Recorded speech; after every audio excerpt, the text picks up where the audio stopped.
Season खत्म हुआ, season over हुआ, यूजली बहुत कुछ होता है, ट्रांसफर मार्केट आता है, ये न्यूज़ आती है, वो न्यूज़ आती है। प्लेयर्स, फुटबॉल प्लेयर्स अपने हॉलीडे पे जाते हैं, छुट्टी मनाते हैं, रिलैक्स करते हैं, बॉडी को रिलैक्स करते हैं, माइंड को रिलैक्स करते हैं एंड टेक अ ब्रेक और कम बैक करते हैं और नया सीजन स्टार्ट करते हैं नई एनर्जी के साथ, एक हैक्टिक कैलेंडर वंस अगेन। लेकिन लेवेंडोस्की जब नेशंस लीग खेल रहा था, ओपनली आके बोल दिया कि I want to leave Bayern Munich. I know Bayern is a good club, is a great club, is a top club. I hope they understand my situation. I hope they won't force me to stay and they will let me go. मुझे वो जाने देंगे, वो बड़ा club है, उनको पता है मुझे क्या चाहिए और मैं जाना चाहता हूँ। I hope Bayern will let me go. इतना ही नहीं, लेवेंडोस्की ओपनली बोल दिया था कि I want to play for Barca, it's my dream. Dream, सपना, मेरा सपनों का क्लब है, इस क्लब में मैं जाना चाहता हूँ, इस क्लब में मैं खेलना चाहता हूँ। लेवेंडोस्की का एजेंट भी ओपनली आके बोल दिया कि मेरा क्लाइंट जाना चाहता है, वो क्लब प्लेयर ओपनली आके बोल दिया। कोच तो, एजेंट तो क्या बोलेगा?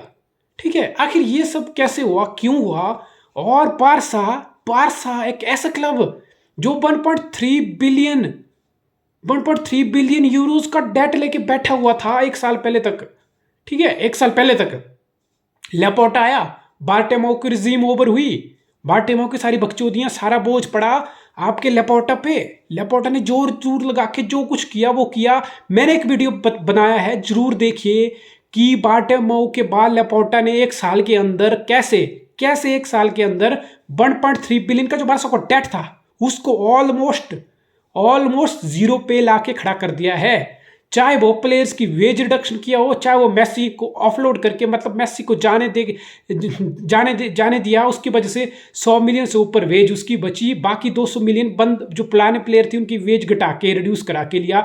चाहे वो स्पॉटिफाई से डील 5 साल के लिए 250 मिलियन लिया, चाहे अपने BLM 12 लाइसेंस एंड मर्चेंडाइज से अपना स्टेक बेच के 49% स्टेक बेच के 300 मिलियन इकट्ठा किया हो, चाहे अपने ब्रॉडकास्टिंग टीवी राइट से अगले 25 साल के लिए 25% बेच के 300 मिलियन इकट्ठा किया हो, या गोल्डमैन सैक्स से 500 मिलियन का लोन लेके किया हो। ठीक है, ये सब तो किस्से मैंने आपको बताए, वो मेरा वीडियो प्लीज जरूर देखिए अगर आपको जानना है कि बारसा ने कैसे अपना 1.3 बिलियन का डेट ऑलमोस्ट जीरो पे लेके खड़ा कर दिया है। ठीक है, तो इसलिए हैरान मत रहिए, हैरान मत रहिए। मेरा 1 महीना पुराना वीडियो है, वो देख लीजिए।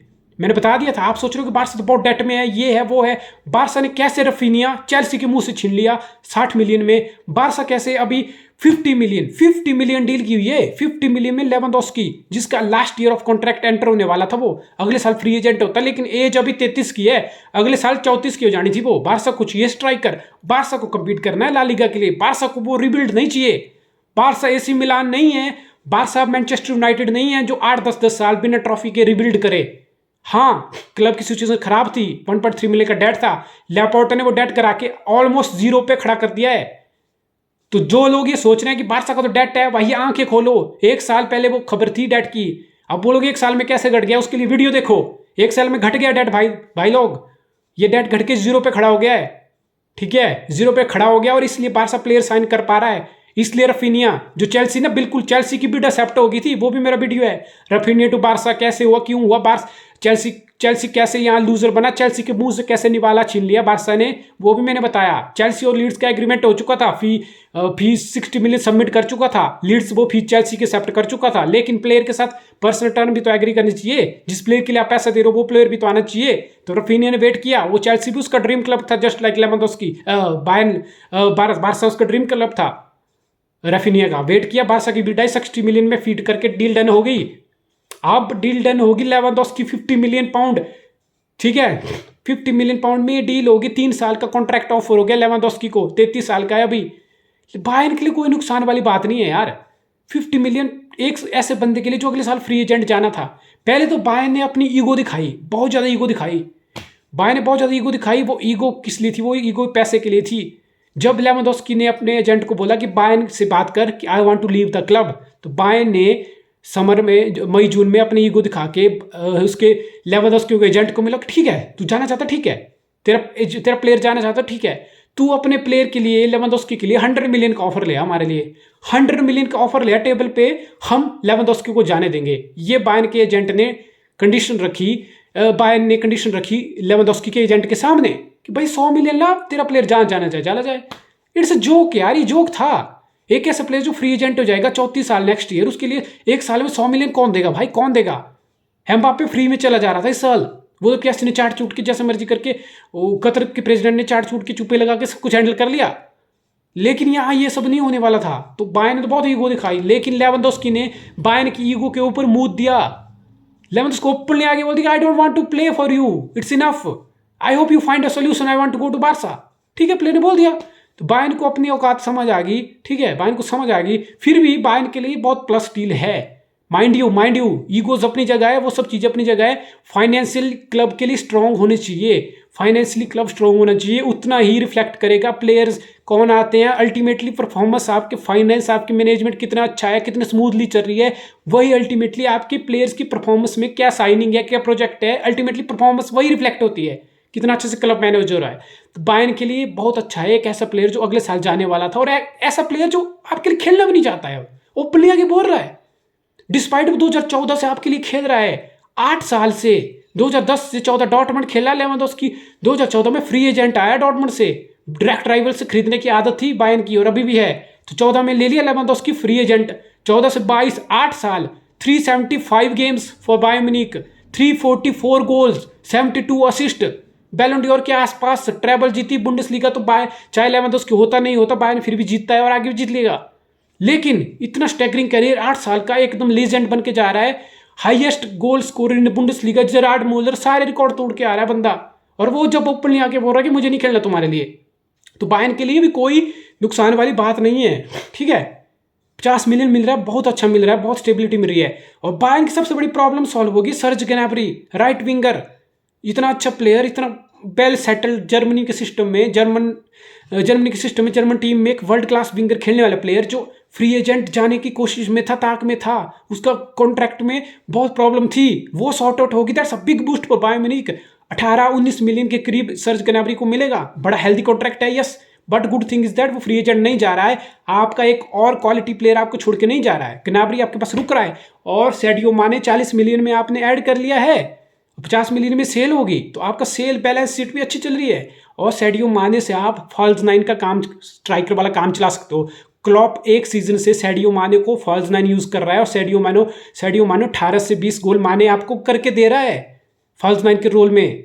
लूइस डियास राइट विंग पे खेल रहा है जनवरी से, इसलिए क्योंकि उनको पता था कि माने जाने वाला है, तो उन्होंने जनवरी से ही लूइस डियास को लेफ्ट विंग पे तैयार कर लिया। राइट पे सलाह था तो सेंटर पे खेलता था सैडियो माने, तो वही सेंटर पे सैडियो माने खेल सकता है। ग्नैब्री भी इस रोल में रोटेट हो सकता है, क्योंकि ग्नैब्री डील साइन कर चुका है 5 साल की।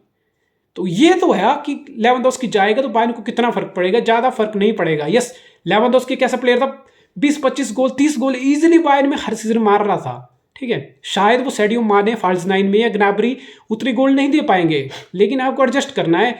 अभी स्ट्राइकर कौन है मार्केट में जिसके लिए बायर्न जा सकता है? आई डोंट थिंक कि बायर्न अभी किसी स्ट्राइकर के लिए जाना चाहता है। लोगों को लग रहा होगा रोनाल्डो, वो बायर्न का सीईओ आके सामने बोल दिया है कि we don't want Ronaldo is great player, सब कुछ ठीक है, वो हमारी फिलोसफी में, हमारे जो गेम है उसमें रोनाल्डो की जगह नहीं है, वो फिट नहीं होता है। That's very open. ठीक है, तो लेवेंडोस्की जा रहा है, तो ग्नैब्री और माने मोस्ट लाइकली ये रोल में अडॉप्ट करेगा। साने आपके पास लेफ्ट में रहेगा, ग्नैब्री आपके पास राइट में रहेगा। ठीक है, तो ये तो हुई बात कि अब क्या होगा। लेकिन लेवेंडोस्की को बार्सिलोना क्यों साइन किया? बार्सा को जरूरत था यार, बार्सा को जरूरत है सेंटर फॉरवर्ड का।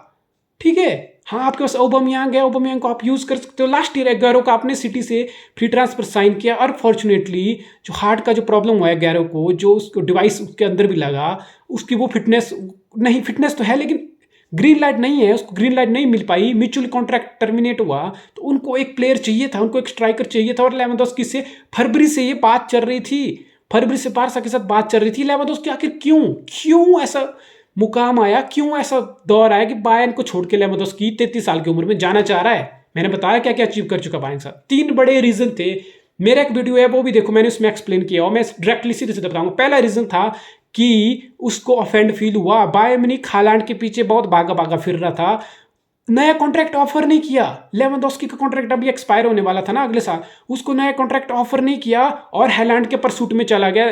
तो ये बात लेवेंडोस्की को बहुत बुरी लगी कि मैं इतना कुछ कर रहा हूँ क्लब के लिए, मुझे कोई कॉन्ट्रैक्ट नहीं, मेरे कॉन्ट्रैक्ट में कोई क्लियरिटी नहीं, और तुम हालांड के पीछे भाग रहे हो। बंदा बिल्कुल ऑफेंड हो गया। ठीक है, उसको लगे मेरी अप्रिशिएट फील नहीं कर पा रहा हूँ। ठीक है, होता है, this is most common reason बड़े क्लब में कि प्लेयर को लगता है कि मैं अप्रिशिएट नहीं कर पा रहा हूँ जो मैं कर रहा हूँ, ठीक है। दूसरा रीजन नेगल्समैन जो कराता है, जैसे खिलाता है।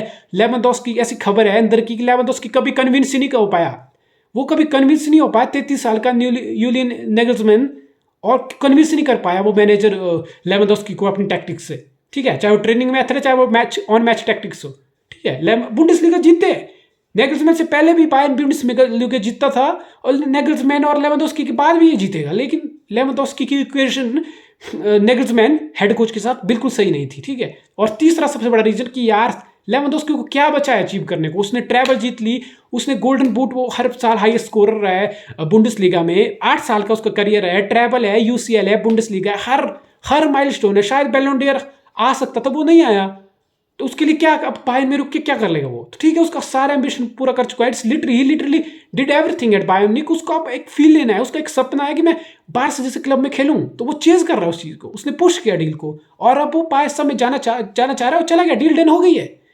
बार्सा कैसे यूज करेगा? जावी को चाहिए एक पोस्चर, हर मैनेजर को चाहिए एक पोस्चर इन फ्रंट, ठीक है। अब वो सेल करने को देख रहे हैं फ्रैंकी डी जॉन्ग की, इतना गंदी सिचुएशन हो रखी है, प्लेयर का एजेंट आके क्लब की तरह मार रहा है, और क्लब बिल्कुल धक्के मार के प्लेयर को निकालना चाह रहा है। उस पर मैं वीडियो अलग से बनाऊंगा, ठीक है। लेकिन अब एक सिचुएशन ये है कि स्ट्राइकर जो चाहिए था, जो पोस्चर चाहिए, 33 साल का, कितनी इफेक्टिव है। 50 मिलियन दिए बार्सा ने, जैसे मैंने बोला डेट से बाहर आ रहा है, 60 मिलियन रफीनिया के 50, यानी कि 100 मिलियन से ऊपर इन्वेस्ट कर चुका है बार्सा, डिस्पाइट द फैक्ट कि कितना स्ट्रगल रहा है इकोनॉमिकली। तो बार्सा क्यों और क्या किया और क्या इंपैक्ट रहने वाला? भाई इंपैक्ट बहुत जरूरी है, लेवेंडोव्स्की जैसा प्लेयर बहुत जरूरी है। बार्सा जैसा कि मैंने बोला, बार्सा एसी मिलान और यूनाइटेड की तरह सालों साल नहीं लेना चाहती अपनी टीम को दोबारा कंपीट कराने के लिए, टाइटल के लिए, ठीक है। बार्सा ने देखा रियल मैड्रिड बहुत स्ट्रांग है, चौमेनी 100 मिलियन का ऐड हो गया है, कामाविंगा आ गया है, क्रूज मॉड्रिच चले जाएंगे तो किसी को पता भी नहीं चलेगा। चौमेनी और कामाविंगा वो जगह ले चुके हैं, Rudiger, Militão, David Elba, defence set है, ठीक है, डिफेंस सेट है, मिडफील्ड सेट है। विनीसियस, रोड्रिगो, वेलवर्डी जैसे बंदे आग लगा चुके हैं फॉरवर्ड में। बेंजेमा भी प्राइम में 1-2 साल वो निकाल देगा। एम्बापे आए, कोई और आए, वो बात की बात है। ला लीगा और चैंपियन लीग जीत के स्पेन में डोमिनेंस और बढ़ रही है रियल मैड्रिड की। और ये किस टीम को सबसे ज्यादा खलेगा? किस टीम को खलेगा? बार्सा को राइवलरी, बार्सा कुछ करेगा तो रियल मैड्रिड को सबसे ज्यादा खलेगा। तो वो बार्सा को बहुत चीज खल रही है। बार्सा वो वेट एंड वॉच नहीं कर सकता, इसीलिए बार्सा इतना फोर्स कर रहा है अपनी इतनी खराब सिचुएशन से निकलने के लिए, इतने जल्दी, चाहे वो गोल्डमैन सैक्स की डील हो या में सैलरी हो, वेज हो, BLM बेचा, टीवी राइट बेचा, इकोनॉमिक लेवर्स अप्लाई करके एकदम जोर लगा दिया है। ये जोर लगा दिया कि 1-2 साल में टीम बन जाए। इसी साल से हम स्टेटमेंट साइनिंग, लेवेंडोव्स्की आया, रफीनिया आया, 2 world class player, top player हमने लाके दिए। ये स्टेटमेंट ये ला लीगा को भेज रहा है, बाकी अपोनेंट को भेज रहा है, और रियल मैड्रिड को भेज रहा है। एज आई टोल्ड यू कि हम यहाँ पे रिबिल्ड ये सब चूतिया ये सब हम करने के लिए नहीं है, हम यहाँ कम्पीट करने के लिए, ये हमारी इंटेंशन है। हमने 2 वर्ल्ड क्लास प्लेयर ऑलरेडी लेके आ गए हैं। Now we will see you where we stand, but message is clear कि हम यहाँ पे झक मारने के लिए नहीं है, हम एसी मिलान यूनाइटेड नहीं है, हम बिल्ड ये सब चूतियापा नहीं करेंगे, हम सीधा टीम बनाएंगे, आज अभी इसी वक्त बनाएंगे। तो ये है इंटेंट, ये इंटेंट दिखा रहा है Barca. That's the reason Lewandowski आया, जो आपको 20 से 25 गोल निकाल के देगा। दैट्स व्हाई रफीनिया आया, जो जावी पोजेशन बॉल और ये क्या बोलते हैं, प्रेसिंग फुटबॉल का प्लेयर है। बिएल्सा के अंडर प्रेसिंग पासिंग फुटबॉल बिल्कुल है। वीडियो देखो मेरा, Raphinha to Barca, work rate क्या है, डिफेंसिव कंट्रीब्यूशन क्या है, ऑफेंसिव कंट्रीब्यूशन क्या है। Do watch this video Raphinha to Barca, ठीक है। तो बार्सा ने अपना इंटेंशन बिल्कुल साफ कर दिया है। बार्सा को रियल मैड्रिड के सामने कंपीट करना है, बिल्ड नहीं करना, ठीक है। तो Lewandowski to Barcelona is done. 3 साल की डील है, 50 मिलियन पाउंड है, जो बायर्न के लिए भी अच्छी बात है। इट्स विन फॉर एवरीबॉडी, क्योंकि प्लेयर बार्सा जाना चाहता था, बार्सा प्लेयर को लेना चाहती थी, बायर्न को पैसा मिल गया। In the end very happy ending.